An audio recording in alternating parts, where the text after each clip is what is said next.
Oi, this is the Profanity Gnome, and I'm here to tell you that if you're under 13 years old, fuck off this video! Get the fuck off YouTube! Get your mama to get your dad's cock out of her ears and actually be a parent! This is for adults only! And for everybody else, enjoy the video. And don't forget to like and subscribe and comment below what you think, you fuck buckets!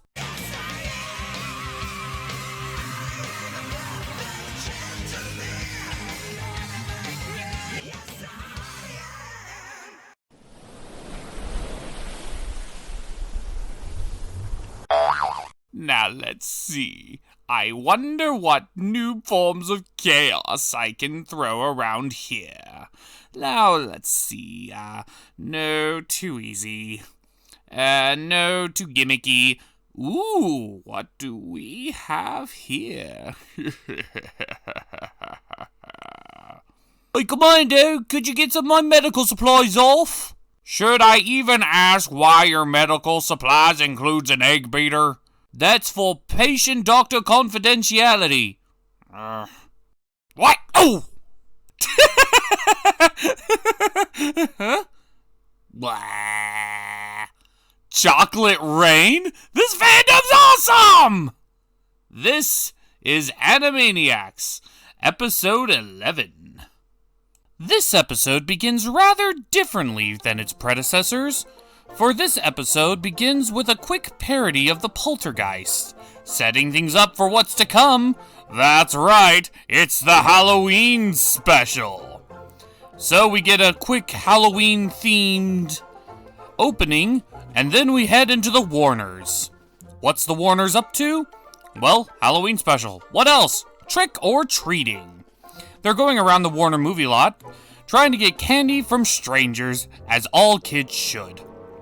But unfortunately, Wacko loses his candy, and it falls down the sewer drain. But don't worry, this guy's got him covered. Pennywise is in the house!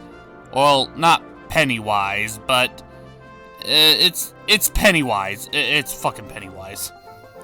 Well, normally Wacko is pretty scared of clowns, but apparently he's perfectly alright with Pennywise. He actually thinks he's funny. And the other Warners come up.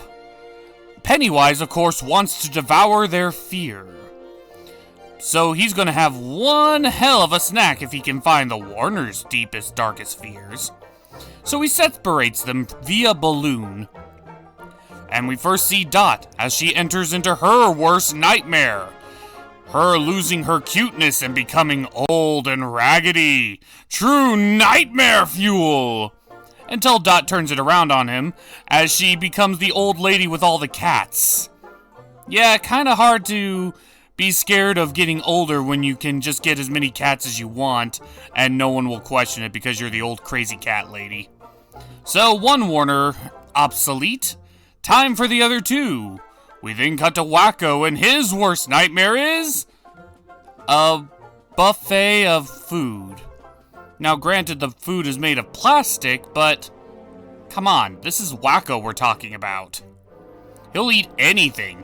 Fuck, I once saw him eat the truck that brought him the food in the opening. He's got no problem eating plastic food. So that's two Warners obsolete. We then head to Yakko. What's his worst nightmare? Apparently, having no one to perform for.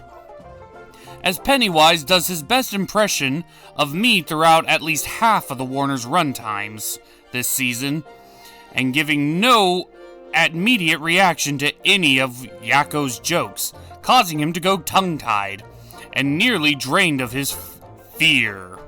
But then the others show up, and manage to get his butt kicked right back into the saddle, and they all begin to have their playful revenge on Pennywise, causing nothing but laughs and cheers and happy merriment. This causes Pennywise to go on the defensive, beginning to shrink down more and more, until eventually he has to go back into the sewers and retreat, leaving the Warners victorious on this Halloween night. This one was a good episode. Just a little bit, well, basic. I mean, could they really not think of worst fears for Wacko? I can understand Dot and Yakko, of course, but I feel like they could have done more with Wacko. In fact, this whole season, I think they could have done more with Wacko. But regardless, on to the next path. Opening suitcase in 3, 2, 1. Perfect. All of this is perfect. Ideal location, has a nice view, lovely neighborhood.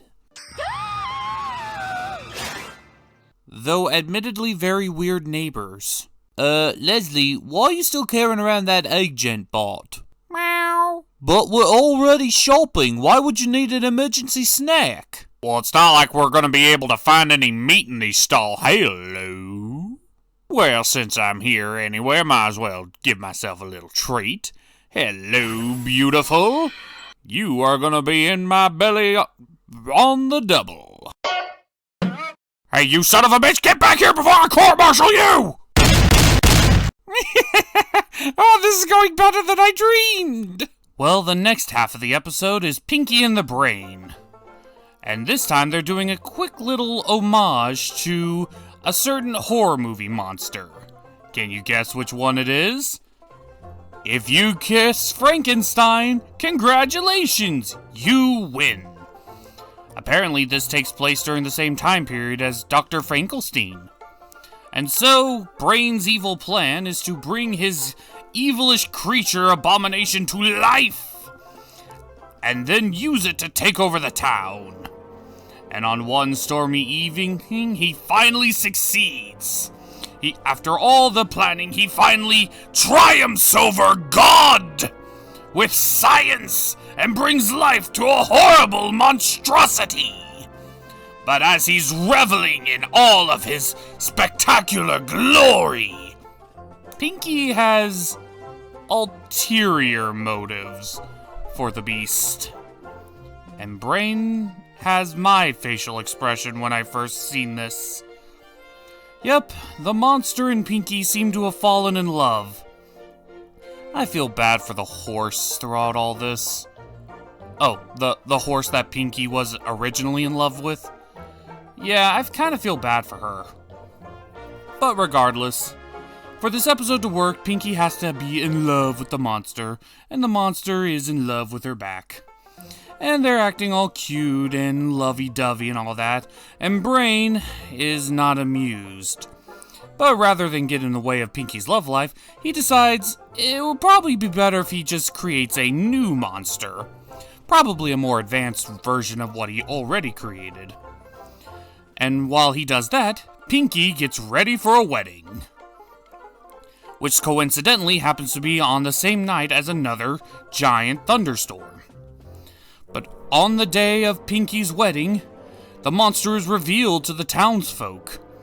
And before they even get a chance to kiss, the townsfolk do what townsfolk do in this time period, and go full mob.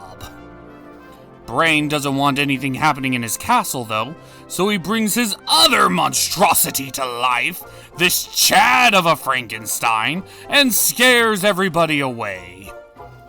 But then the episode takes a turn. I'm forced to call the original monster a true monster, but not for the same reasons as you might imagine. She completely ditches Pinky and the wedding entirely to be with this other monster, completely breaking Pinky's heart, as well as whatever the hell they're doing. And so they decide to elope with each other, and forcing Pinky to accept the reality that he was dumped for a guy she just met. Yeah, even Brain realizes just how sad this is for Pinky, and he does his best to comfort the poor broken soul, giving him some much-needed advice. Perhaps it would be better just to try to distract yourself from the grief. By doing what else? Trying to take over the world! But I feel for you, Pinky. It sucks. It sucks. Okay, Deadbeard, get a little bit closer for the group shot. Now to figure out the timer on this thing so I can be in the shot too, and, uh-oh. Ah, shit, it's that chocolate milk rain again. My fur's gonna get all wet and sticky. It's a shame, too. This would have been a great commemorative photo. Though anybody else find it weird that it's only raining around the tower? And then we have the final bit of the episode. Things that go bump in the night. There's not really much to it. It's just a bunch of monsters in the cover of night bumping into each other. There's not really too many unique jokes here. It's just that. I'll give it credit that there's a variety of eyes and you can kind of picture what the monsters look like, but again, there's not much to it. So that's the episode. So, final thoughts. It doesn't really feel that much different from a regular episode of this season so far. Just kind of seems to blend in with the surroundings. And if it's a Halloween special, it shouldn't blend in with the rest. They played it a little bit too safe. I mean, everything with Pennywise was really good for a typical Warner's episode, but this is a Halloween special. Come on, go all out. A lot of it, the humor this season has been very restricted. Playing it a little bit too safe and not going for the real things that they could pull with this. And the Pinky and the Brain one was alright. It does feel a little, well, just okay compared to some of the stuff we got earlier this season. But it still had the same manic energy as a regular Animaniacs episode. But come on, Animaniacs plus Halloween, that should be a ride. This was just sort of a ride that you'd see at Disneyland when representing Halloween. And no, I'm not talking about Haunted Mansion. I'm talking about one of those kiddie rides. Not really much to say about it.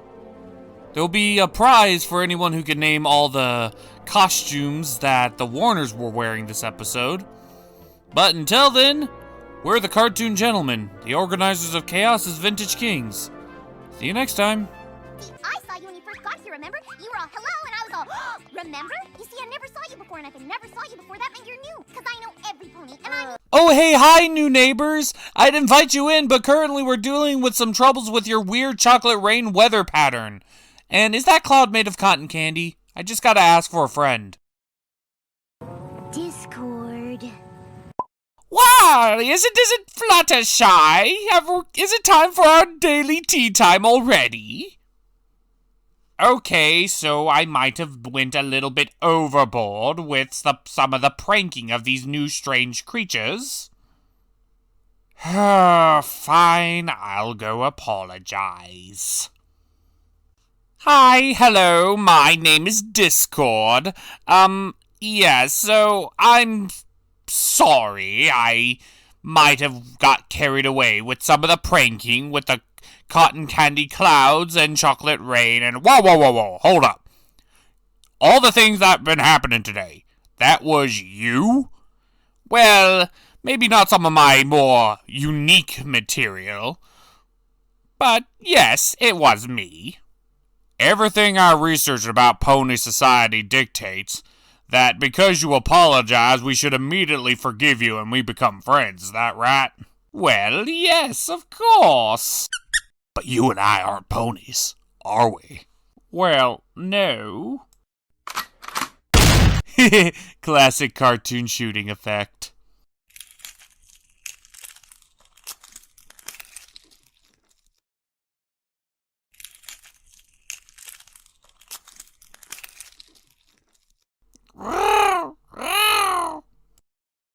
I'm not changing any diapers.